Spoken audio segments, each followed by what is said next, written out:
adding leverage to your deal adds risk and lowers your return. That's insane. It is. And that's exactly what we're seeing right now. This is the Yield Coach Show, episode 53.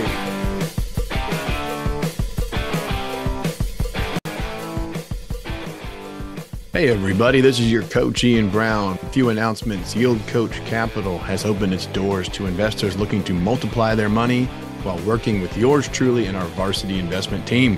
We recently closed our 170-acre Gainesville, Florida industrial tract, and our limited partner investors are on pace to make 2.5 times or more on their money. That opportunity is gone, but don't miss the next one. Be sure to join our investor list and never miss a deal again. You can join our investor list by the portal, which is in the show notes of this podcast. It's in our Instagram bio link, and you can also do it at yield-coach.com. If you join our investor list, we will get you the free gift, 107 questions to ask a deal sponsor, and a discount to our Employee to Entrepreneur video course, which is packed full of information and case studies to kickstart your investment success. Now is your time to take the field. I'm your host, Ian Brown. Every episode, we bring you dynamic entrepreneurs, real estate investors, thought leaders, and inspirational guests ready to open up, share their stories, the good, the bad, the ugly, so you can learn lessons, gain advantages, and accelerate your own success. Very excited today. We are joined by Mr. Kevin Amolsch. Kevin's an interesting guy, a private lender with over 2,200 closed loans. I'm sure that number's growing by the time this episode's over.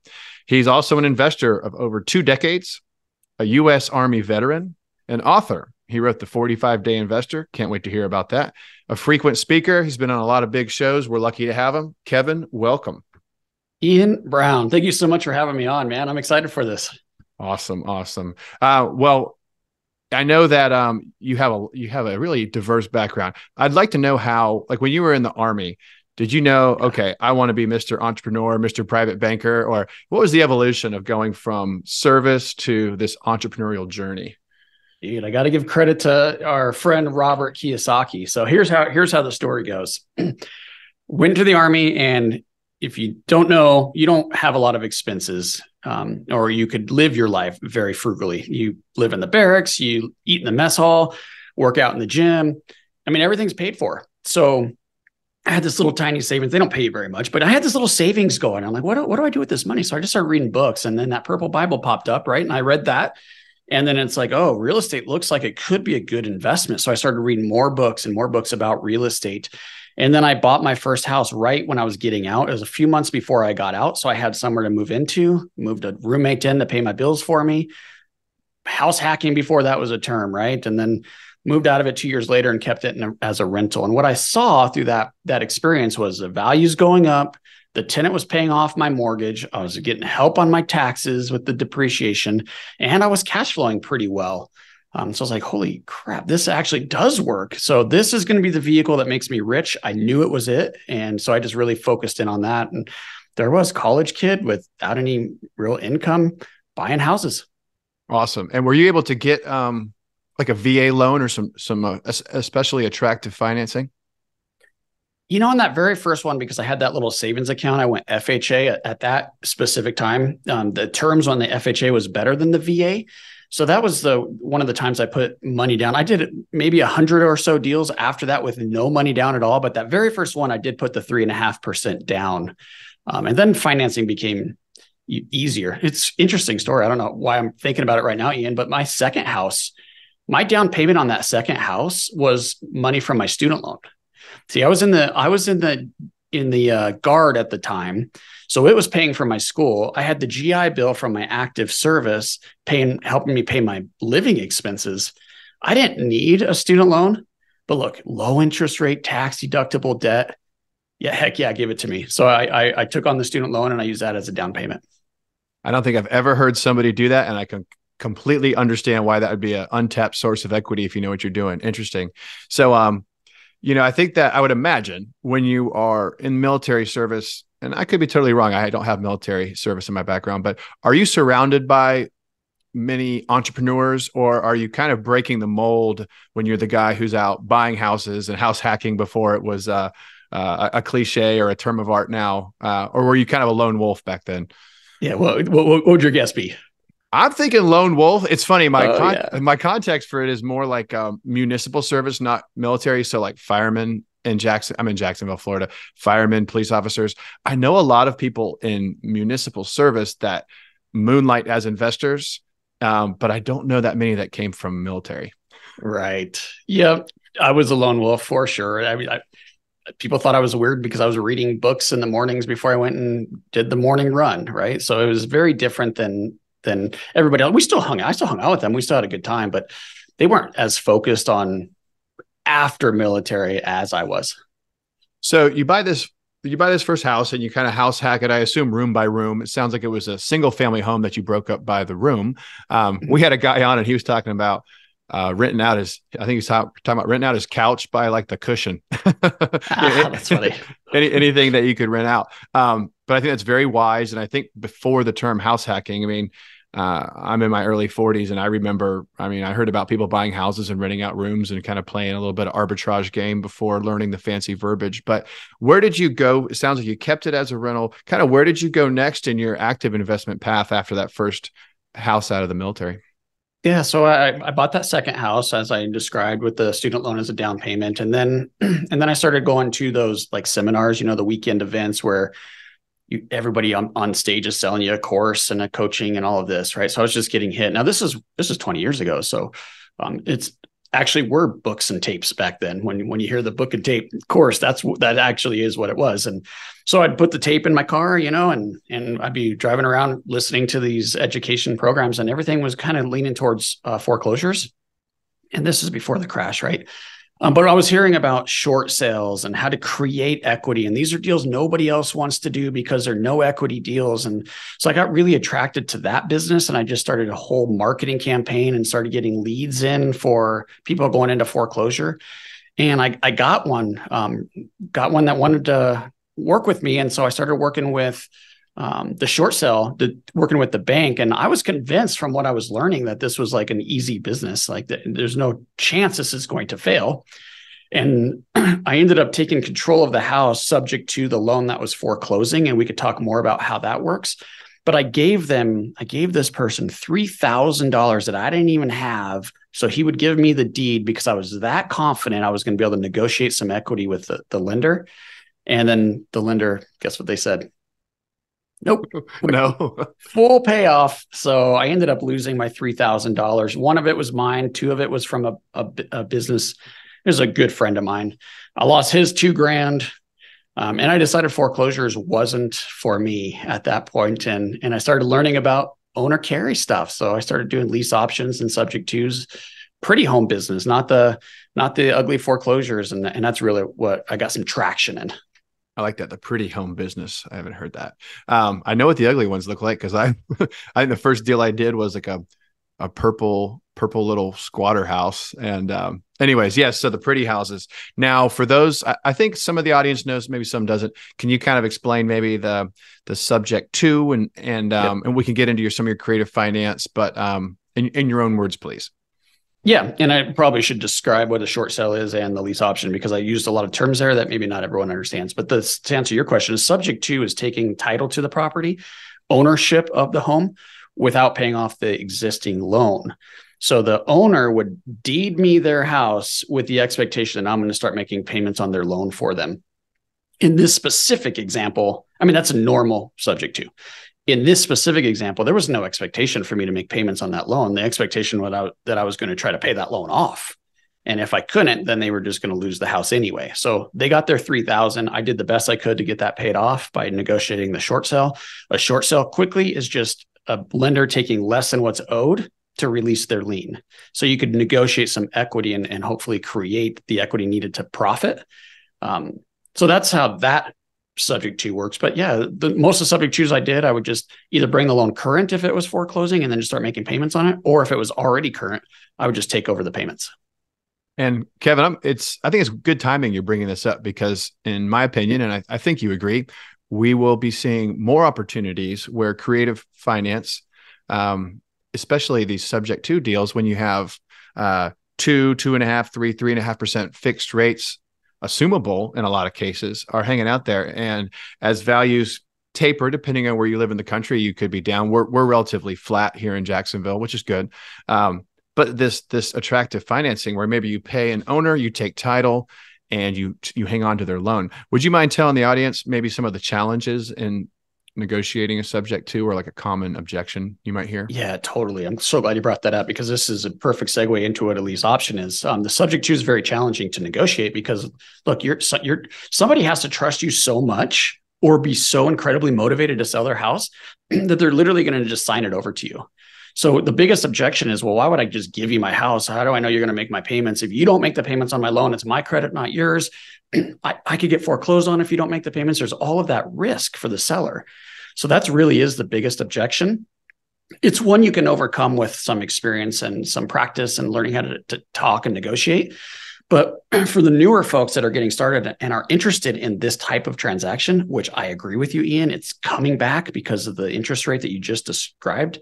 It is coming back, and we should talk more about that. But the lease option is a good way to get in before you're comfortable with the subject to, because it's easy to understand. It's easy to explain to a seller, and there's not a ton of risk for the seller. The seller could evict you as the tenant in that scenario. So a lease option is, hey, I'm going to lease the property from you for 5, 10, 15, whatever years it is. It has to be long enough to weather any market movement. But let's say it's 10 years. I'll lease the property for 10 years, taking care of this mortgage pressure that you have, this payment problem that you have. And then we just agree at a price today that I could buy the house from you at any time in that 10 years. So I have the option to buy it at any time in those 10 years, and then lease with this set payment. And then you just sublease it out, right? You sublease it out to another homeowner that wants to buy it, or that just wants to rent it from you. And that's an easy way to get in, no money down, and it's not too hard to negotiate those. So I'll be brief on this because I spoke about it at more length in a different episode, but I really like lease options, and I've done them commercially a few times, some for myself and more often for clients. And we did it on a motel, and it worked out great. The motel was underperforming, and this is not uncommon in the independent motel space. There was an owner suite, 88 units in an owner suite. The buyer that we did the lease option with, he came in, did not have, and we knew it, he did not have the equity to come up with enough. He didn't have enough cash on hand for the equity check to do traditional seller financing that my owner wanted. Owner wanted 20% down. He didn't have it.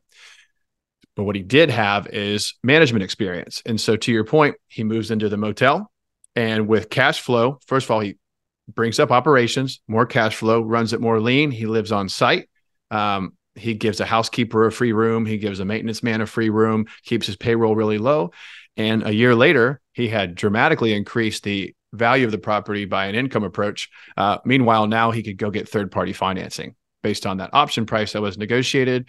And I just think it is one of my favorite lower risk ways to get into a property and create serious margin. So I'll pause there. Yeah, no, I think that's fantastic. And it used to be really easy to get the financing once you, like, as you described with the hotel. I mean, if you could show a track record of leasing it for a period of time, you could actually qualify for a rate and term refinance instead of a new purchase loan. That's sort of changed. I mean, that's sort of off the table now. Everyone's saying, okay, now it's a purchase. So your option, even though you created all this value and all this equity, that doesn't really count for your equity. They still want some down payment.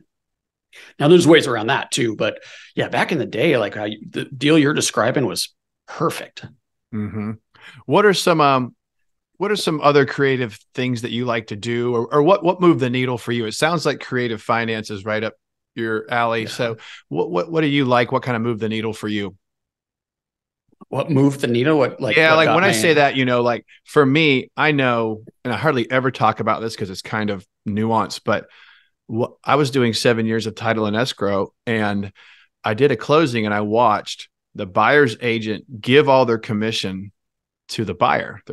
So they just credited over in the HUD and the closing statement. And I was like, wow, it was already a high leverage owner occupied residential loan. And it allowed these people to buy the house without any real cash. And then I said, well, you know what? I'm a broker, I'm an attorney, and I can, anyway. So I started taking all my services and folding them in as credits. So and this is legal. If you get a letter from your underwriter, you can close your own transactions as a title agent. It's not illegal. So I might buy it, represent myself as the broker, and do the settlement. And I would essentially get as much brokerage fee as that seller would tolerate, credit that to myself, from brokerage company to entity purchasing, and then that just straight equity. And then I would have the legal and title is a fee to me as well, which can be kind of washed out or offset in escrow accounting. And it's just, the point is, these are ways to look at equity. Everyone thinks of equity as like, oh, this is just money in a safe somewhere. This is just, equity can be, I hate to say fabricated, but creatively created to where the leverage still complies with what the bank needs to see, but the equity may have come in the form of a service or a credit. I'll stop with that. Yeah, and credits there's lots of credits, especially if you're getting into the commercial space, like your hotel, for example. Maybe not as easy with that because you don't have any security deposits with tenants necessarily, but if you have leases with security deposits, that all gets credited towards the purchase, right? So you see that on the settlement sheet as a credit. Some lenders will use that. And you have owner credits and yeah, absolutely any type of credits from professionals. We see that all the time. Now, I didn't see that so much until now in the private lending space, but back what we're talking about with the lease options and subject twos, you didn't even have that. I mean, I was literally buying 100% financing because of the seller was carrying it all. Mm-hmm. So we didn't have any need for that type of credit or equity requirements. Sometimes I get questions like, how did you buy? It was like over 150 of these. How did you do this without ever I didn't put money down on not even one of them. How did you do that? Don't they ask you for down payments or option premiums or any of this? And it's like, I just didn't get asked that question. And I think it's a mindset. Like, this sounds crazy, but I went into those negotiations not even thinking that was an option to put money down. No way am I going to put money down. I can't run a business, an investment business, putting money down every single time. I'm going to run out of money. So it just never came up. Mm-hmm. Now these are the scenarios where you're doing your lease options, just to be clear, right? Exactly. Gotcha. And so did you say you did 150 of those? Yeah, maybe a little more than that. There's quite a few of them. Wow. Now, this is all leading up to, like, I got in this business in 2001. Well, I bought my first house in 2001. So I went right through that bubble crash, right? And then 2003-ish is when I bought that second home. So that's when I became a real estate investor. And I was working hard. I was buying one or two of these a month. And it led right up until 2008 when everything kind of fell apart. Although that was actually a great time to be doing it. But yeah, I had a big portfolio, like almost 60 homes when 2008 hit. All right. Well, you brought it up, so let's dive into it. What happened in 2008? Yeah. I have a feeling there's some lessons learned. What do you want to tell us? Yeah. So 2008, for those that don't know or remember, a lot of investors I talked to now did not experience that because it was 15 years ago now, but that was the worst time to be an investor in the history of the United States, right? Statistically, it was worse than the Depression. The amount of equity lost in that time is staggering. And the reason for that is because of the credit crunch or the credit crisis, they call it. I think a lot of us know what that is. It's all that the lending, the 100% financing, stated income, low credit scores. We were doing 100% financing with 580 credit scores on investment properties. It's like, there's no way this loan doesn't default.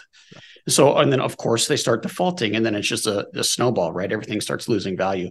So I was in a bunch of these properties. I had, I think, 9 properties on my own personal name. I bought them, I got the loan, and then I had all the rest of them were owner carry stuff. And it was tough. And I started losing my own homes because I would refuse to default on any of the owner carry stuff. But one thing I will say about the lease options, and we didn't talk about, they are far safer for you as a buyer than a subject to also. And the reason I say that is we would do a lease option for 10 years, let's say, but I would do a 1-year term that renews every year for 10 years. So it automatically renew unless I decide to cancel. So as we were going through the crash and these expirations or these renewals were coming up, I was just calling the owners and saying, look, dude, we're going through a crisis here. I can't keep the deal the way it is. We either renegotiate or I need to give the property back to you and let you deal with it. So I was able to get out of a lot of those that way or get better, stronger deals. But yeah, I lost some properties. I mean, it was devastating. Nobody will tell you they came through that time that was active without some scars. Yeah. Yeah. And I think that I appreciate you sharing that little nuance about a 10-year structure, but it's really a year to year with an auto renew that you are the party that can terminate without damage. And I hope the audience picks up on that nuance, because you've secured 10 years, but you are not committed to 10 years. And also, like you said a few minutes ago, that option price was negotiated at that original lease execution. I know people that say, oh, I have a lease option. I have a friend that did a commercial one a couple of years ago. I go, oh, what's your option price? Oh, well, we haven't agreed on that option price. I'm like, what you really have is more like a nothing / first right of refusal sort of. And I'm like, it's not going to do you any good, because you're going to improve the property. The owner's going to look at you and say, oh, it used to be here. Now it's here. Those aren't watching. My hand is high now. And you're never going to get the terms you could have got right out of the gate. So, but thank you for sharing about the year to year with the auto renew, because like you said, rocky times, you give it back. There's not a credit hit. And it gives you the availability to renegotiate. I think that's a great nuance to that. Yeah, it was something I learned out of a book. This is why reading and educating yourself and trying to stay focused and always improving is so important. I learned that in a book, and I just implemented it. And thank God, because I didn't default on anything. I didn't default on any of those transactions. I didn't hurt any individual owner that sold me their property. But I did renegotiate, right? I had to. Yeah. There was one other nugget for those that, if you didn't catch our last episode, we had a guest that mentioned something that was worth repeating. Let's say you're doing a purchase and it's going to be an entitlement or development play where you may have the land under contract for an extended period of time. It may be a year, but certainly more than 6 months. A larger binder or escrow deposit sitting has to come. It's generally hard cash sitting with an attorney or an escrow agent, gaining no interest for you, the buyer, and it's tied up. Another little hack, if you will, is we had a gentleman say routinely, I still have the note on my desk, they will structure those as promissory notes to the seller. And I'd never heard of that. And if you're doing larger land deals and your deposit is a couple $100,000, that's a really interesting thing. So I'm only repeating it because we're talking about very tangible, tactical little nuggets here on transactions. So, all right, Kevin. So at some point and maybe it was around this time, it sounds like you really started to see the power of maybe hopping to the other side of the fence and like originating money. But I don't want to derail your story, but I know that's part of your journey. Yeah. So obviously I was loving the financing side of real estate investing. I was having a lot of success with that. And what I've learned through the years is the way you structure a deal, like your hotel deal, for example, the way you structured that and the way you wrote the offer and the contract and the words you used when you were negotiating had everything to do with how you were going to finance it, right? It all comes down to where's the money coming from? How am I going to finance it? That's how I negotiate and structure the deal. So I just really focused in on the financing side because I just loved it. I got recruited. This was back before the SAFE Act and before the crash. When the crash hit, there was all kinds of rules that came down to protect the economy, protect consumers. So you had licensing, you had TILA and RESPA, and all this stuff hit.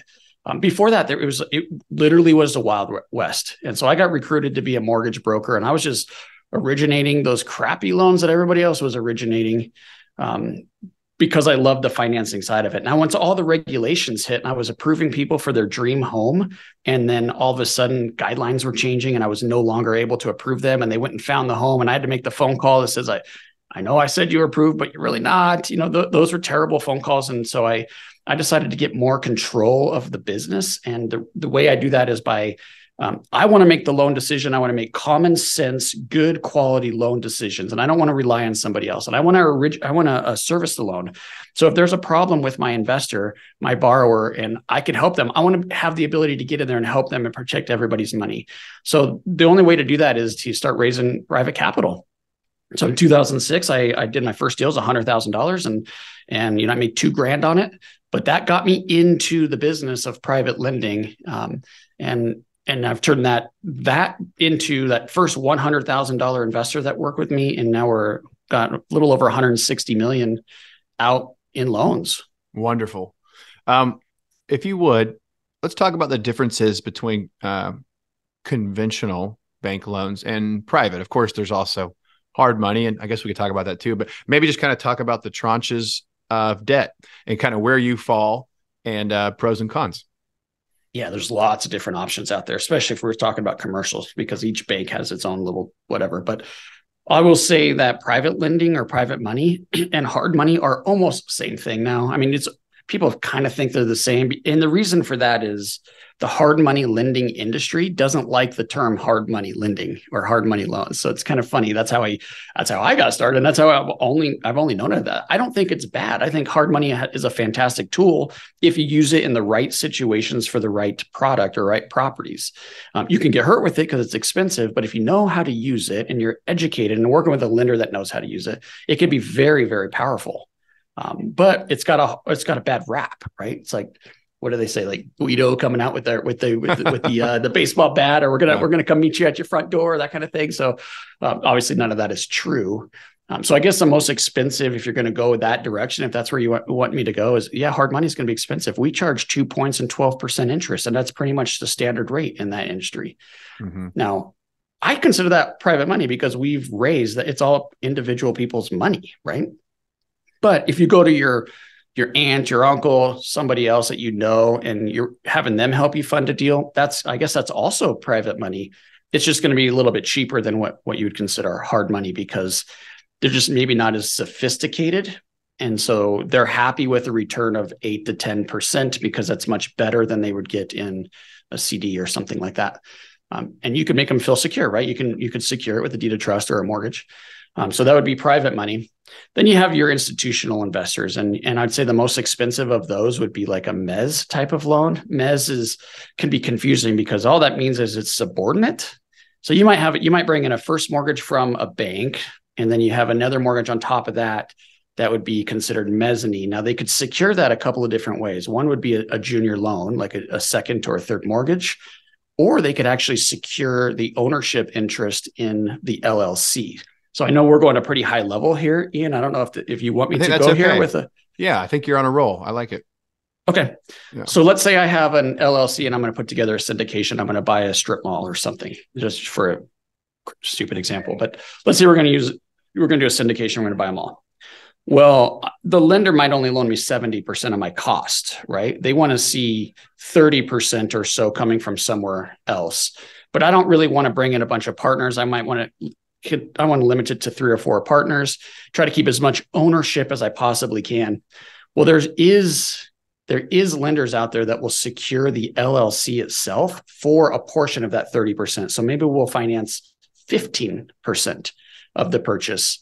And then we're going to secure it with your interest in the property. So let's say there's 4 partners, you each own 25%. So I'm going to take 3 or probably all 4 of your member interest in the LLC as my collateral. We'll file what's called a UCC1, which is filed with the state. And if there's a default on that mezzanine loan, we have the ability to take the LLC. And so that's almost like a subject to deal, right? Because now we own the LLC, but we still have this lien over here we have to deal with from the bank. So then we would just either pay that bank off or start making payments on that until we could stabilize the property and get the refinance or the sell or whatever it is. So a mezzanine is either a junior lien recorded against the property, or it's junior because it's recorded against the LLC itself. It can that was great, Kevin. Yeah. And now on the mezzanine type lending, your subordinate or junior lending, I've taken LP money, which is different. It's not wildly different. Depends on how you structure it. But on the example you just gave, what kind of terms do you typically see? I mean, it's going to be double digit, and is it going to be? I mean, you mentioned 2 points, 2 and 12, like 2 points and 12%. Is that more of a first position quote, whereas like maybe mezzanine would be higher than that? I know it varies by deal and creditworthiness. I'm just conversationally for the audience. Yeah, it's going to be somewhere in the same range as hard money. Some people will say it's more secure because I could go after the asset immediately, but there could be a court. Like if you challenge it, it could be more risky because it could be harder to get the asset. If it's not as clean as a foreclosure, right? So I guess to answer I know that's a long way to answer. The answer your question is about hard money rates. So you're probably 2 and 12, somewhere in there. It could be a little bit more, but look, when we start talking about mezzanine debt, it could be almost anything. I've seen it where some of it's convertible to equity. So if there's a certain point hit, then I'm going to convert half of it and take half equity in your deal, which is the exact same thing as an LP or a limited partner. All limited partners are is equity, right? You're not secured by anything. You get paid last. It's the highest risk, but typically it's the highest return. I love that you mentioned that. And it is nuanced. And for those that aren't following along, that's fine. You just keep listening and you'll get there. But that is very much like LP money. LPs are going to, generally speaking, get a preferred rate of return. Like right. Kevin's saying, that could be the 12% in the example. That would be high for an LP, but we're just talking through it. And then they're going to have a back end interest, some interest in the net proceeds or equity at the end of the process at the moment of capital event, which is sale or refi. So, I think that I'm glad you brought that up, because for people that they know their first position lien source or their debt source, and maybe it is the owner, because I will say I'm seeing more seller financing at least being proposed. I do commercial brokerage as well, and I have clients that are open to seller financing. I know they would not have been open to it 2 years ago. So they're like, I'll provide the liquidity within reason for the right buyer if my price is. It is really price determined. However, they weren't going to do it before. I have a hotel owner right now that is offering 5% interest only for 5 years, and maybe would go up to 85% loan to value. You go for a hospitality loan right now, it is going to be threatening double digits, and it's not going to be pretty leverage, and it's going to be hard to underwrite. So, anyways, I think the market is starting to see, okay, we really have a problem with. I shouldn't say liquidity, just the terms of the debt right now is challenging. And so some of these owners are stepping in and they're like, well, I'll be the bank. I'll seller finance or owner finance. But to Kevin's point, that may put the buyer in a position to go seek capital improvement loans or mezzanine money or LP money, some way to bridge the capital stack. So as you can tell, I geek out on the waterfalls and capital structures, because to your point, like you learned coming out of the Army, the price of the property it's only one variable. Then you have the entire capital stack, which is far more nuanced. And, I open this show with, lessons, gain advantages, accelerate success. Well, this capital stack maneuvering, in my opinion, there's more to gain in working through capital stack issues sometimes than even the price of the property. Oh, by a long shot. I totally agree with you. Yeah. And look, we're in an interesting time right now in a lot of asset classes. Hotels not necessarily being one of these, but if you take the typical apartment building, which so many people are attracted to, you're seeing cap rates. These are trading at cap rates that are below the leverage rate. We call that negative leverage, which is something I haven't really seen my entire career. So what that means is if you're paying more for the money than your property is producing, a cap rate is just a return on the asset, assuming there's no leverage at all. So a 5 cap, if you paid cash for the thing, the NOI is going to be 5%, right? So it's pretty simple. But if you're borrowing at 7, that means the more money you put into a deal, the higher your cash on cash return is going to be. So if you could put enough to put 100% down, pay for cash, you're going to have your best cash on cash return. So literally adding leverage to your deal adds risk and lowers your return. That's insane. It is. And that's exactly what we're seeing right now. So to your point, Ian, when you can get an owner that will give you terms at 5 or 4 or whatever percent and the cap rates, then you could pay maybe a 6 cap or something. And those numbers will work for you. You can't pay that type of price when you're leveraging at 7.5%. Absolutely, Kevin. And I think that the negative leverage, same thing. I think I'd never really thought about a deal going with negative leverage. And then I'm like, why would somebody do this? Now, if you have like an immediate CapEx game plan, but still it's like, wow, talk about a falling knife. And then it does actually kind of favor, I'm pivoting a tiny bit, but it kind of favors the experienced high capacity capital raiser. Cause to your point, if the money comes out of the chute from a lender, just for argument's sake, it's 7 or 8, 9%, which is not uncommon in commercial right now, but I can go raise money and maybe do a preferred return like at 6, 5. I mean, then all of a sudden those guys can go and grab properties and not bleed and start, and then they can work their business plan and refi later. The negative leverage thing, it's like, wow, you must really believe that your business plan is so solid that you're going to raise that NOI right away. And that coupled with probably the perception that this is an atypical blip and we'll be right on course soon. So negative leverage is maybe they think it's easier. Maybe they'd rather raise the money for the negative cash flow shortfalls because that's a smaller amount to raise than try to raise for the whole deal. I do think part of it is a raising bottleneck, because even if the deal is going to have negative cash flow, if the bank will give you 60 or 70% of the money, even if it's negative cash flow, you could just raise for the shortfalls plus the equity, and it'd be less money to raise than doing the whole thing cash.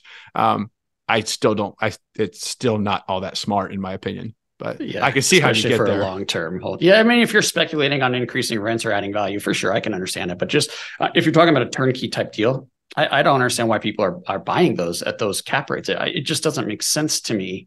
But when you're adding in the owner carry, which we're talking about here, it can make sense for sure. Mm-hmm. You're talking about terms with your partners coming in.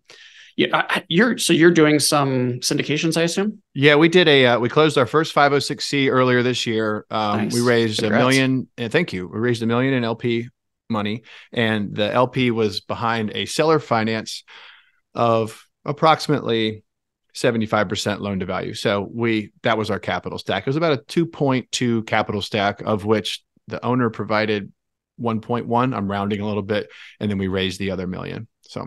Oh, that's fantastic. Congrats on that. Thank you. It's hard for you guys right now because so many syndications are going bad, right? So I'm sympathetic to your industry and your business. There's so many good operators. It sounds like you are, but there's ones that haven't gone so well, and they're starting to hit the news. So how do you deal with that? Like, what are your investors?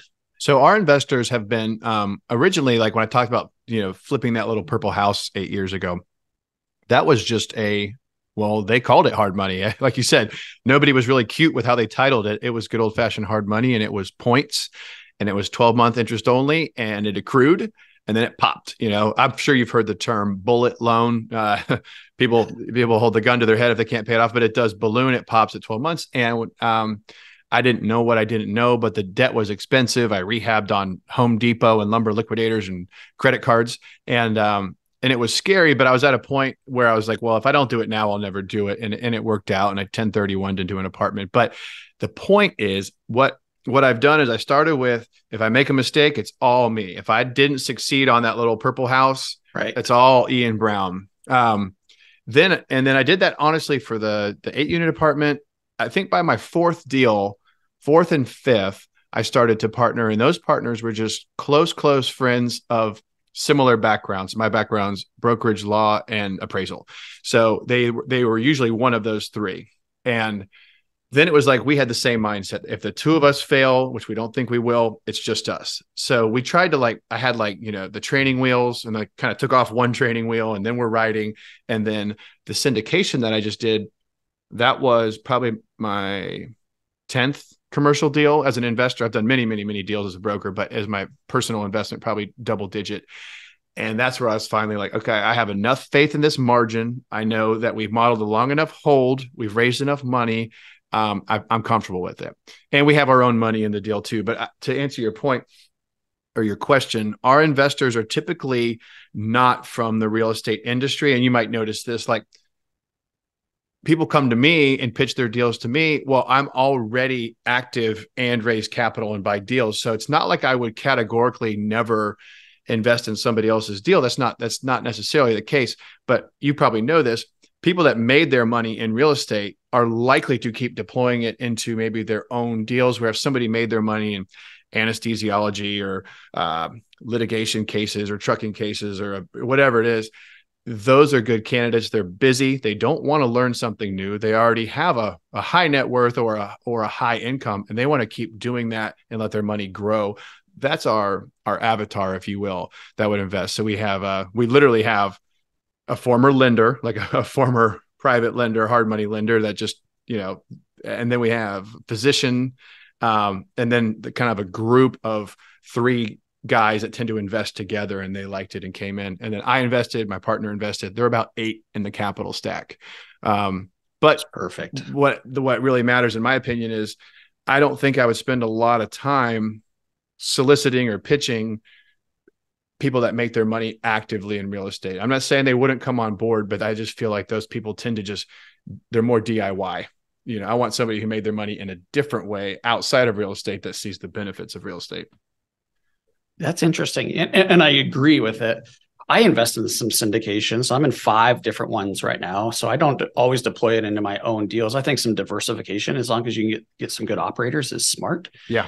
And in my business, now we're on the debt side, so it's a little safer. It's more consistent, all of those things, smaller return, all those things, but it's a good way to diversify. So I actually find most of my investors are either real estate investors or they understand real estate and can understand that that collateral is really secure. So I feel safe in this investment. The doctors, the lawyers, the dentists, all that, they're like, this has got to be some kind of scam. Like, no way am I going to do. So yeah. I've got kind of a different experience than you. It's interesting. Well, and yours, Kevin, not to overly contradict, I do think that the fact that you're offering a debt product for those that, like you said, for those that are savvy enough to kind of understand the difference, you're a first position lien. You're clearly not 100% loan to value in most situations. So, the operator they have a good track record, some of their own cash in it. So you are, other than being like the taxing authority for the jurisdiction, you're the safest position you can get. You're the super priority lien position. So I think that, I myself, I could see investing in a debt fund as a parallel or more safe option. And we can jump into maybe kind of like what you offer within your platform. But I do see the security. I think a lot of investors would see it as diverse but secure, especially first position lending versus, which is very, like we said before, the LP investor is really more like a convertible mezzanine lender in a lot of ways. I'll pause there, but we can kind of jump into your world. Yeah. And I think what you and I and other people that are raising private capital, the service we provide is true diversification. And the problem with the financial industry is it's structured to give terrible advice. And so I know I'm going to offend somebody when I say this, but this is just what I believe. The financial advisors and wealth managers are paid for investing your money for them. So they want you to invest in stocks and bonds and traditional type investments, mutual funds, index funds, and all that. So they could charge you fees on it. Now, as soon as you take that money out of their management and invest it in a piece of property or a syndication or a debt fund, they don't make any money on it. So there's no incentive for them to have you truly diversify. You should be in Main Street, which is what you and I do, and Wall Street. I think you should be in both. That's true diversification. Mm-hmm. Yeah. I don't know. I have multiple friends that are like wealth managers and advisors, and it's not like we butt heads, but I can tell like the Kool-Aid that they've been drinking, all of their indoctrination is real estate is dangerous. Real estate is risky. Real estate. And, it's just kind of like, like Woody on Toy Story. You just pull the cord and like, you just kind of hear like the same verbiage coming out. And I'm like, that's hilarious. I'm like, it can be, but I've been in real estate 17 years, broker, attorney, appraiser. Could I make a mistake? Sure. Anyone can make a mistake, but I am really chopping off the hard edges. I mean, we're sticking in high margin asset classes and opportunities that are curated intentionally with decades long experiences. They don't just pop up. So, and then on the flip side, I'm like, so you're selling products, which are really a lot of times it's fractional ownership of companies that the average, first of all, it's illegal to know more than anyone else in the world about these companies as you invest in them. That's insider trading. We can legally insider trade in real estate. That's awesome. I love that component. All of my deals that have been great is because I had an angle, and it's all completely legal and up, but I had a way that was unique to me.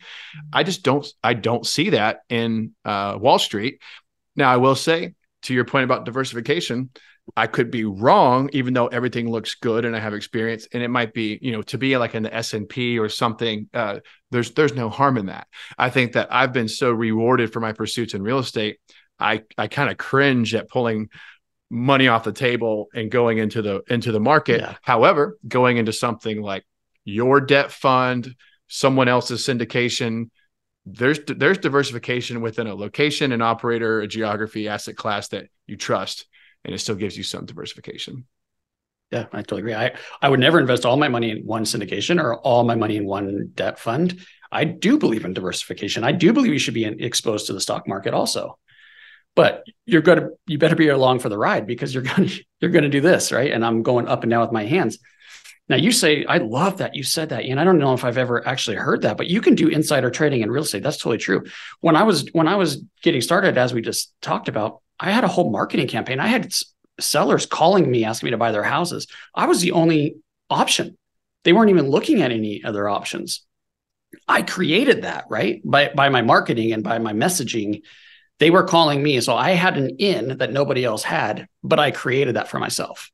Right. So it was interesting. I never thought of it quite like you did, but something I think about a lot is forced appreciation. Like you and I are value add guys, right? So we buy something at a discount, but it's probably not really buying at a discount. We probably are paying market value for it, especially if it's exposed to any kind of MLS or LoopNet or Crexi or anything like that. Everybody could see it, right? So you're paying what it's worth. The difference is we're adding value to it. Right, we're stabilizing it, we're improving it, we're operating it better in the hotel example. You can't do that in stocks. I can't force Apple stock to go up in value, right? So I mean, I don't know. I guess I keep making the case for real estate, but I love real estate. Obviously, I've made a lot of money because of it. But I do think diversification, and so many people are stuck in Wall Street. And so, like with your group, and you got the Pine Financial sign behind you, and you know, I haven't used you guys, but I have upcoming projects that I might give you guys a call on. But it sounds like you guys are creating some liquidity where maybe the average investor might stumble. I don't want to put words in your mouth, but it sounds like your products are aimed towards an entrepreneur. Maybe not exclusively. You might have some traditional products, but can you speak a little bit to kind of the gaps you fill with Pine Financial Group? Yeah. So we operate a mortgage fund, like we've talked about. We bring in private capital from investors, and then we loan it out, and we're pretty safe. So we have an 80-20 split commercial resi. I like residential better because it's more liquid.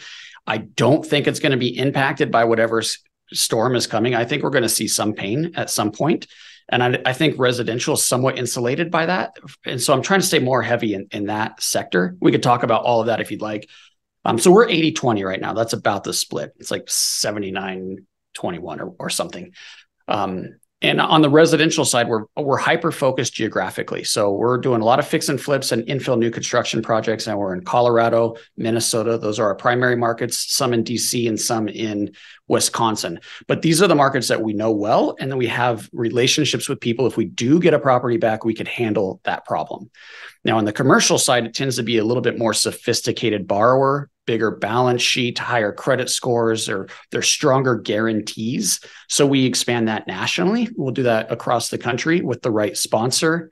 And we're at, I didn't say the LTVs, we're at 70% LTV on the residential side. We're at 65% LTV on the commercial side. So we're pretty conservative. Our loan default rate's like 1.7. And we just went through a field audit for one of our banking relationships. And they're like, dude, you have like, your default rate's less than half of industry standard. And that's because we're so careful. We treat this like it's our money, right? So that's kind of the loan products we offer. What makes us different than maybe a bank or something is that we base our loans on the completed value. So as long as we could see the story and how you're going to add the value to the property, everything we do is value add. If we could see how you're going to add the value, we'll use that value and we'll loan the 65 or 70% on that value. And then we're just going to escrow any construction funds or any improvement funds or CapEx or tenant improvements. And then we're only going to release that when we see progress on the project. A couple of little nuanced questions, Kevin. Do you only lend to entities, or let me say it this way, do you lend to owner-occupied properties, or are they more entity or LLC loans on this value add loan to value versus LTC scenario? Yeah. So that's a good question. And I get that one quite a bit. We don't do any owner occupied. That puts you into a consumer bucket. Mm-hmm. There's two buckets in lending, either consumer or business. And in a consumer, it's highly regulated. You have usury laws, you have RESPA and TILA and TRID and all of these things that make it very difficult to operate. And then you have like foreclosure moratoriums, which you would never even expect, right? How do you protect yourself from that? But on the commercial side, you have, I don't want to say it's a Wild West because there is some rules and licensing and regulation. It's just so much easier to play on that field. So me and most, maybe all hard money lenders I know stick on the commercial side. I'm hesitant because I want to talk about a scenario that I'm personally working on, but I don't want to derail the conversation. I think what I might have to do, it'd be an owner occupied new build down at like 6 parcels from the beach, and I'm excited about it. But what I've realized is the debt that I tend to use for all my investment deals, it's just like you said, it's a different bucket. And it's different. Honestly, what I need is I need $1 million construction loan. And the thing is, like, if it were a commercial deal, I can show a $2 million project it's going to comp out at 3 million all day long in this market. It's very, very empirically proven. However, in the owner occupied homestead world, they're like, give me a couple years of your W-2s and we'll tell you if we can give you $1 million construction loan. And so I'm like, it's just it's making me cringe a little bit. But I've even thought about, well, maybe I'll just literally build this thing, buy it with an LLC, build it as a spec, essentially like a high end spec build, and then deed it over to myself and homestead it with a refi. Of course, I would honor my loan agreement. I'm almost just to your point about the different buckets of lending. I might have to do like a hard right turn to kind of get into my owner bucket but to get the thing out of the ground, I might have to do it as if Ian Brown LLC is just building a big, sexy beach spec house and then deed it over. Yeah, it's just interesting strategy. So I would just be a little careful there, because it's not if it's in an LLC or a personal name, it's about the intent of the money. Mm-hmm. Is your intent to profit, or is your intent for your own personal benefit? Like which? Yeah, we can see the intent there. Yeah, exactly. If I do actually have 1 + 1 = 3, then I might just need to sell the thing and go find another property. I bet that's happened to you before. I'll do projects where I'm like, oh, I'm going into this project for this reason in this way. Oh. And then you get done and you're like, oh, I buy so many things and I like them. I'm like, this is a never sell. This is like a Warren Buffett forever hold. And I get done and it looks beautiful. And I'm like, you know what? And plus it's the broker in me. I'm like, I'm going to just see what the market thinks about this. I get drone photos, beautiful stills, great, put it up online. And knock on wood, I've just had really good luck with dispositions. And then a lot of people get killed by appraisers. And I will say I'm still licensed as a certified general appraiser. That helps me talk the talk. However, people think that I'm insulated from getting cut by appraisers. No, trust me, they cut me too, everybody. So I've had deals where I did everything perfect. I've got my contract. I have maybe a cash, no contingent offer, but it is hard to be the high watermark. It's also hard if you are novel or atypical. So residentially, that's not as common, but like commercially, a lot of projects are one-off or atypical, and they create appraisal and lending headaches because they don't comp out. So when you can't play apples to apples, sometimes it's really hard to exit. You did all this work, you bought it right, you rehabbed it on a budget, you marketed it correctly, you secured a qualified buyer, you're ready to close. Wah, wah, wah, wah, wah. Here comes the appraisal. So it's so interesting you say that. I say that if I have one complaint about real estate, if it's probably just the one, it's not a free market for the exact reason you're saying. You're telling me I could have an arm's length transaction, a willing seller and a willing buyer, is arm's length, but somebody else can change the value, right? That should set the value, but it's not always true, is it? No. And I did years of appraisal, mostly actually 99.9% commercial. And you can use the subject LOI or PSA or agreement as a comp of sorts. It kind of goes into the property history section. You can put it in your grid as the subject pending transaction. You can use listings. And then, of course, the challenge is, and this is just my personal opinion, I don't speak on behalf of the Appraisal Institute or anything. Anyone that's listening that has spent an experience or a extended period of time around appraisers, it's a meek mindset. And I know that some people are gonna be mad that I say this, but they are not in the business of sticking their neck out, his or her neck out. Right. There are not that many of them. They don't want to be one less. And you don't ever get in trouble for saying no or coming in low. Somebody might yell at you, but you may be fearful of this hypothetical issue. If you appraise something high, then it goes south. And then there's litigation. Who valued this thing? How did this happen? How did this much money come out of the chute? And then you start pointing fingers at appraisers. So the combination of the mindset of the appraiser, it tends to draw meek, analytical people. And you can yell at me later if you want, but that's just what I think. And your more assertive, visionary type people tend to go into brokerage or originate something or development. So I'll pause there. But I think there's something, and there's something in that I just said that if you unpack it, it leads to issues.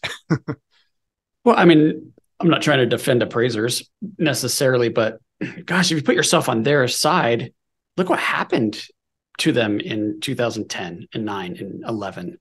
And I'm telling you, it's an arm's length transaction, which is true, but they don't know that, so it should set the value. A willing buyer, willing seller should set the value, but appraisers need to support the value. So I get it, comps, all of that. But an appraiser or appraisal is just an opinion. I mean, there's data and there's all of this to support it, but it's an opinion of value. So your opinion of value can affect my deal. And that's just true. Mm-hmm. It's very true. All right. Well, with your current effort, a couple clarifying questions. Are you still actively investing, or are you primarily focused on capitalizing your financial group? I'll pause there. Yeah, the answer to that is yes. So I actively invest. I don't keep all of my money in Pine Financial. There's a significant amount, but it's smart. And this is good advice, I think, for any business owner. Get some of your equity out and diversify. I know I'll come back to the same theme, but invest in something else also. So I do pull money out of Pine and I invest in other assets, almost all real estate. I have what I feel comfortable with in the stock market, and everything else is kind of going into real estate. So I just lost out on a bid. I was bidding on an industrial building last week. It just got bid out. So I'm trying to find other assets. We have this pretty cool deal. It's a Goodyear's our tenant. It's a single use tenant. And so I'm liking industrial right now. Residential seems overvalued, quite honestly, but yeah, I'm investing, but I still hyper focus on Pine Financial. It's what generates income. I'm helping a lot of people, my private investors. I get emails almost every day. Thank you. I'm helping the borrowers that are borrowing the money get into deals. And I don't know. I just really love the lending side of the business. So I am focused there. Wonderful. And I don't know if I directly asked, what is a typical investor return if they're going to invest with Pine Financial? That's a good point.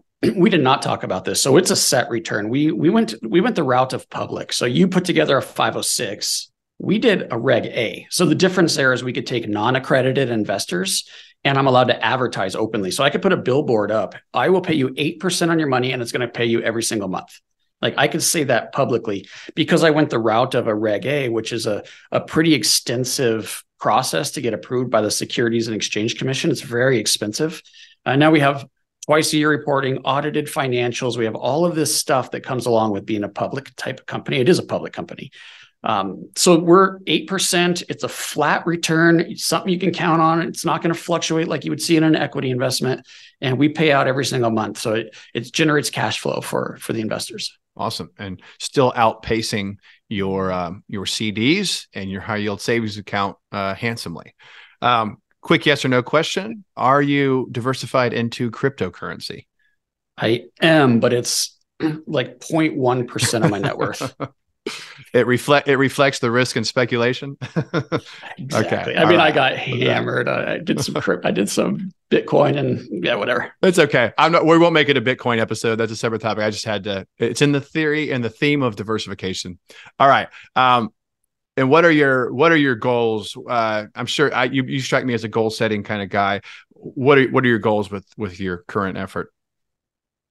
So it's pretty cool. We just went through a pretty extensive leader retreat. I took my 2 executives with me and we went up into the Summit County in the mountains in Colorado. It's beautiful, like walks on the lake, all of this, so that we could just focus for 2 days on the company. And we came out of that thing with the goal of 20 million in revenue. And we have a pretty good margin. So this is going to help me personally. It's going to help my executive team. It's going to help my staff, my team.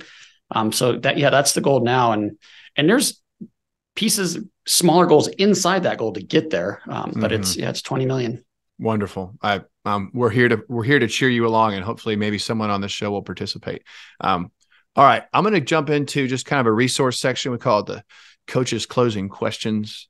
And First is, and I know you talked about the Purple Bible, and if that's the answer, that's fine. But for the audience, what has been a impactful business or personal development book? Well, that's the one that I would have to go to only because it created everything for me. If I didn't pick up that book and read it, I don't know that I would have ever even discovered real estate, right? But now my focus is so much bigger than just one little house or two little houses at a time. So it's really business books. So I love the E-Myth and I love Traction. Those are the two best books for building systems and actually turning your investing into a business. I have to ask because I have not read the E-Myth, but it's come up, I think, 3 of the last 5 times I asked that question. Oh, interesting. What is just in your personal rip, your personal take? What's your personal takeaway from that E-Myth book? I think it's separating yourself from being inside and outside the business. So there's 2 different types that you're working on. And that's the concept of the book mainly is how can I get myself out of the company, looking down on it and work from that angle instead of constantly in the grind every day. I like that. Okay. It's kind of a little bit, I won't say cliche because it's being brought up a lot lately, but I found Who Not How to be one of the more impactful that I've read in the past 24 months. Similar concept. Yeah. Yeah. And that's kind of what struck me about it. I don't know if this ever happened to you, but if you start to have success alone, it can be hard to like slice the loaf of bread and decide like what is core to you and what can be outsourced because you did it all. And I think I'll just speak for myself. I started to feel like all of it needed to be me because all of it was involved in the initial successes. And I had a hard time parceling out like what was truly unique about the part that I did and what could somebody else do at or above my performance and what could even possibly happen by someone else below my performance that would not hurt the effort. And I honestly, it's still an ongoing process for me, but Who Not How, I think takes guilt's a funny word, but I was raised Catholic, so I say guilt. It takes like the guilt off of you for maybe not doing every single thing yourself. And I have come to the conclusion that you should not be feeling guilty about parceling off efforts, getting the who, not how to do them. If you're there to create clarity and vision, and that's just kind of where I am with that. No, I think you're right on the right track. And I would challenge you to say that every task you're doing can be outsourced.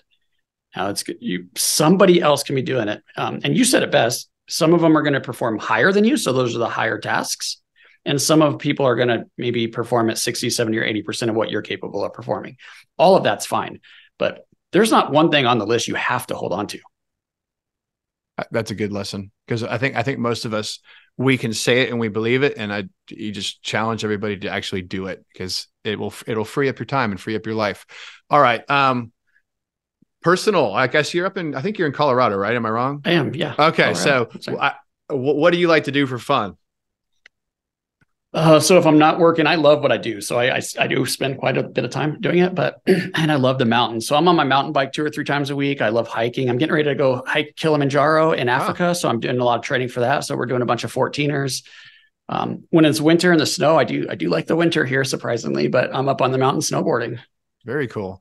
I used to live in Washington State. As most people know, I'm in Jacksonville, Florida now. But when I was up there, we'd go to Canada and North Idaho and Schweitzer and these different mountains. And I loved snowboarding. It's long enough ago where you probably remember too, Kevin, where snowboarders were like outlaws and you weren't allowed on all the mountains. Like there were mountains that were like no snowboarders allowed, which is like hilarious to think about now. All right. And I have this question here. I'm metaphorically passing you the clipboard of Coach. And I want you to tell the audience what you think your best coaching point is for an aspiring entrepreneur. You know, I wasn't expecting this question, but I'm going to tell you this. When we went through the 2008 crash and we talked a little bit about my story, one of the biggest lessons I learned, which I didn't mention, was that how important goal setting is. Like we all hear that if you set your SMART goals, then you're going to accomplish great things, right? So let's shoot here high. My hand is high, and we're gonna shoot and aim for that. But here's the problem: if you're like you and I or any other high achiever, you're gonna fight like hell to hit that goal. If you set that and you write that down, you're gonna fight for that. So that makes that super powerful, and it can be abused. So what I did in 2008 was my goal was all about looking cool and being cool. I wanted to be known in the real estate community as a successful young kid that's doing all these deals. So my goals were all around that. And it was, I need to do 1 deal a month, 12 a year, And that was the goal. The problem was that with that goal is I'm going to achieve that because I'm a high achiever. So now I'm buying 1 or 2 houses every single month, and I was sacrificing quality for quantity. So I would say be very aware of the goals that you're setting and make sure that they actually benefit you. That's tremendous advice. I couldn't agree more. We didn't really talk about multifamily. I don't want to go that route too much, but there's a vanity metric, and I do still own some multifamily, but doors, people just get so carried away with all the time. Hey bro, how many doors you got? It's like, does it really matter if you have 500 or 1,000 or 5,000 or 10,000 doors if you don't have any equity? Right. Yeah. So anyways, okay, we'll leave that alone. So be careful with vanity metrics. I think that for those of us that are in the thought leadership space, there's some vanity metrics that don't result in anything. It doesn't really matter how many followers you have if none of them are engaging or uplifting or helping you in your efforts. So just be careful of the vanity metrics. All right. Lastly, Kevin, this has been a lot of fun. Where can people connect with you and learn more about you? Yeah, I get questions a lot about 2008 and what's happening now, and are we going to see a crash in housing? Are we going to see a crash in apartments and commercial, and what's coming? And there is a lot of fear. Real estate is no exception. It's all over the place, right? Banking is in trouble. Real estate is in trouble, especially on the commercial side. So I compared. Let me back up and say I do not think we're in a 2008. Okay. I want to be very clear with that. It is going to be totally different, and it's not going to be nearly as extreme. I don't believe. I do believe it resembles a lot more of when we came out of the savings and loan crisis, when inflation was through the roof and you're seeing interest rates in the high double-digit numbers. I don't think that necessarily is coming either, but I do believe that the 1990 housing softening is very similar to what we're seeing right now.